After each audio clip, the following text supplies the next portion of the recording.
ఆయన బతుకుదాం అంటే బతకలేని పరిస్థితి. ఇలా 10,000 కుటుంబాలు 35-40 సంవత్సరాలు ప్రభుత్వంలో ఉద్యోగం చేసి ప్రభుత్వాలను నడిపి కష్టపడి ఇలా రోగాలతో రిటైర్డ్ అయిపోయి ఆ రోగాలకు డబ్బులు లేక చనిపోయే సందర్భాలు ఉన్నాయి.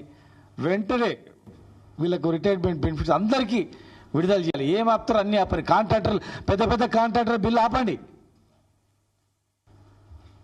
పెద్ద కాంట్రాక్టర్ బిల్లు ఆపండి. మేము పెట్టినటువంటి రైతు బంధు పైసలు 3 కాంట్రాక్టర్లకు ఇచ్చేసారు, 1,000 కోట్ల రూపాయలు. ఆ పైసలు ఇచ్చినా వీళ్ళందరూ బతికేటోళ్ళు.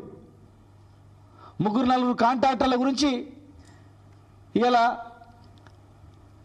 పైసలన్నీ వాళ్ళకే దారదత్తం చేస్తూ ఖజానా ఖాళీ అని చెప్తా ఉన్నారు.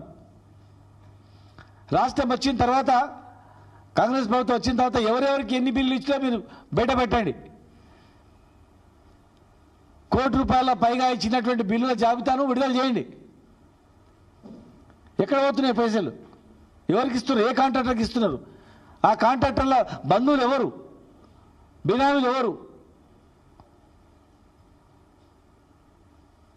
వాళ్ళ డబ్బులు, వాళ్ళు బెనిఫిట్స్ అయిన వాళ్ళు దాచిపెట్టుకున్న డబ్బులు వాళ్ళకి ఇవ్వడానికి ఈ రకంగా. రెండవది ఇంకో అంశం, ఇలా ఎలక్షన్ మేనిఫెస్టోలో సిపిఎస్ రద్దు చేస్తామని చెప్పారు. చాలా ఇచ్చిన హామీలు, అందులో ప్రధానమైనది ఓల్డ్ పెన్షన్ విధానం తెస్తామన్నారు. ఓల్డ్ పెన్షన్ విధానం తెస్తామంటే ఆ ఉద్యోగం 2.5 లక్షల కుటుంబాలు ఓట్లు వేసారు. సరే, ఈ ప్రభుత్వం పాత పెన్షన్ విధానం తెస్తా అంటుంది 6 నెలలని. తేలేదు. సరే, తేలేదు, ఏదో అడ్డంకులు చెప్తారు. ఓకే, మరి వాళ్ళు దాచిపెట్టుకున్న పైసలు ఎక్కడ పోతున్నాయి? వాళ్ళ జీతంలో 10%, కొత్త పెన్షన్ విధానంలో 10%, మూల వేతనంలో డిఏలో 10%, ప్రభుత్వం ఇచ్చే 10%. ఆ 2 జమ చేసి ఏదో కంపెనీలో పెట్టి వచ్చే లాభాలతో ఆ పైసలతో పెన్షన్ ఇవ్వాలి. ఇవాళ వాళ్ళ పరిస్థితి ఏమైందంటే వాళ్ళ డబ్బులు వాళ్ళకు రావట్లేదు.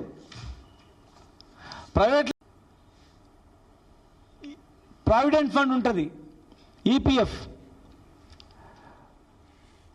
ప్రైవేట్లో ఒక 20 మంది ఉద్యోగులు ఉన్న కంపెనీకి ఈపీఎఫ్ ఓపెన్ చేయాలి అకౌంట్.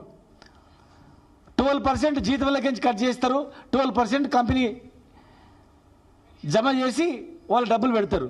ఎవరైనా కంపెనీ వాళ్ళు జమ చేయనట్లయితే జీతం డబ్బు వెంటనే 20% ఫైన్ వేస్తారు, క్రిమినల్ కేసు పెడతారు కట్టకపోతే. 12% కంపెనీ కట్టాలి, 12% జీతంలోకించి. మరి ప్రైవేటు 20 మంది ఉద్యోగులు దాటితే ఈపీఎఫ్ ఉంది, కఠినమైన సెక్షన్స్ ఉన్నాయి. దానికి 7Q 1952 సెక్షన్ ప్రకారము, 7Q 14B ప్రకారము క్రిమినల్ యాక్షన్ తీసుకోవాలి, ఫైన్ వేయాలని ఉంది. ప్రైవేట్ కంపెనీలకు ఫైన్ వేస్తున్నారు, క్రిమినల్ కేసులు పెడుతున్నారు. మరి ప్రభుత్వము ఉద్యోగుల జీతాలు వాడుకొని ఇప్పటి వరకు 1,300 కోట్ల రూపాయలు వాడుకున్నారు. నెలకు 100 కోట్ల చొప్పున లెక్క పెట్టుకుంటే కూడా తక్కువ 1,300-1,500 కోట్ల రూపాయలు వాడిండ్రు. ఇన్ని కోట్ల రూపాయలు, 1,300 కోట్ల రూపాయలు మీరు వాడుకొని వాళ్ళ భవిష్యత్తు ఏం కావాలా? అసలు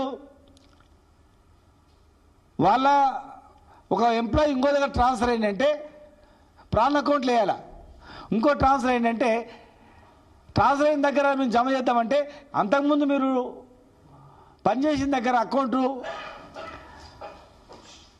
ట్రాన్స్ఫర్ కాలేదు, జమ కాలేదు కనుక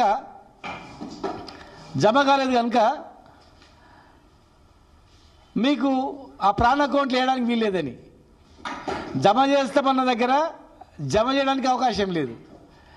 ఎందుకంటే అంతకుముందు ట్రాన్స్ఫర్ పనిచేసేటప్పుడు జమ చేయలేదు కనుక. ఇట్లా అన్ని అకౌంట్స్ అన్ని పనిచేయట్లేదు, ఆన్లైన్ సిస్టమ్ పనిచేయట్లేదు. ఆన్లైన్ సిస్టమ్ మొత్తం ట్రెజరీలో జీరో అయిపోతుంది. అంటే వాళ్ళ పైసలు వాళ్ళ డబ్బులు వాళ్ళు గవర్నమెంట్ జమ చేయనందుకు, అకౌంట్లో అయినందుకు, ఇంకా రిటైర్మెంట్ అయిన తర్వాత ఆయన పరిస్థితి దేవుడు ఎరుగు పరిస్థితి.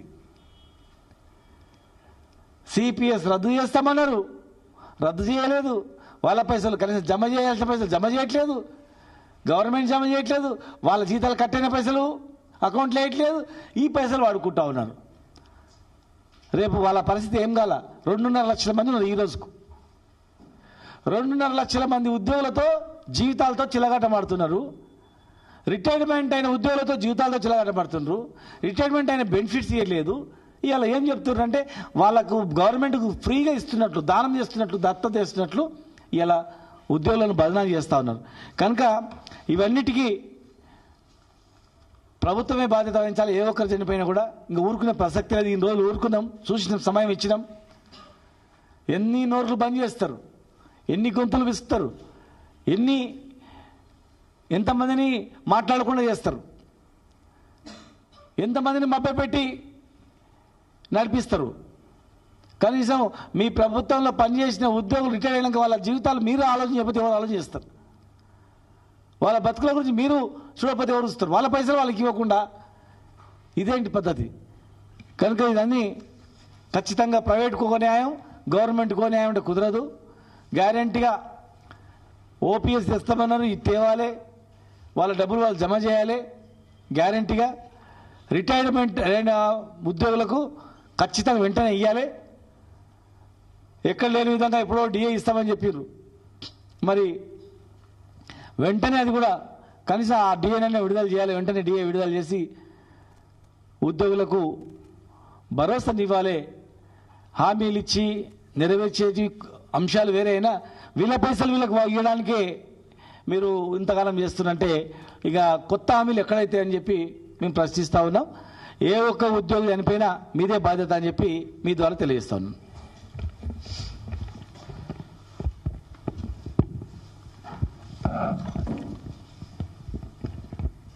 ఎలక్ట్రానిక్ ప్రింట్ మీడియా మిత్రులకు అందరూ నమస్కారం. ఇంతకుముందే శ్రీనివాస్ గౌడ్ గారు చెప్పినట్టు ఇవాళ తెలంగాణ రాష్ట్రంలో ఉన్నటువంటి లక్షలాది మంది ఉద్యోగులు, దాదాపు 3 లక్షల మంది పెన్షనర్లు, 2,20,000 మంది కాంట్రిబ్యూటర్ పెన్షన్ స్కీమ్లో ఉన్నటువంటి ఉద్యోగులు తీవ్రమైనటువంటి ఇబ్బందులు ఎదుర్కొంటా ఉన్నారు. సర్వీస్లో ఉన్నటువంటి ఉద్యోగులతో పాటు అదనంగా వీళ్ళకి అనేక సమస్యలు ఉన్నప్పటికీ కూడా రేవంత్ రెడ్డి ప్రభుత్వం ఏ ఒక్క సమస్యను కూడా పరిష్కరించకుండా ఇవాళ వేధిస్తున్నదనేటువంటి అంశాన్ని మేము తీవ్రంగా ఖండిస్తూ ఉన్నాం. సిపిఎస్ రద్దు చేస్తామని చెప్పి మీరు ఎన్నికల మేనిఫెస్టోలో పెట్టి 18 నెలలు అయిపోతుంది. కనీసం దాని మీద ఒక అడుగు కూడా ముందుకు పడలేదు. కనీసం సిపిఎస్ రద్దు కోసం చేస్తున్నటువంటి అంశం పక్కకు పెట్టి ఇవాళ 2,20,000 మంది ఉద్యోగులకు సంబంధించినటువంటి ప్రాణ అకౌంట్లో జమ చేయాల్సినటువంటి ఏదైతే మంత్లీ 10% ఉద్యోగి వేతనం నుంచి ఇస్తారో దీనికి సంబంధించినటువంటి 13 నెలలు ఇవాళ నవంబర్ 1, 2024 నుండి నవంబర్ వరకు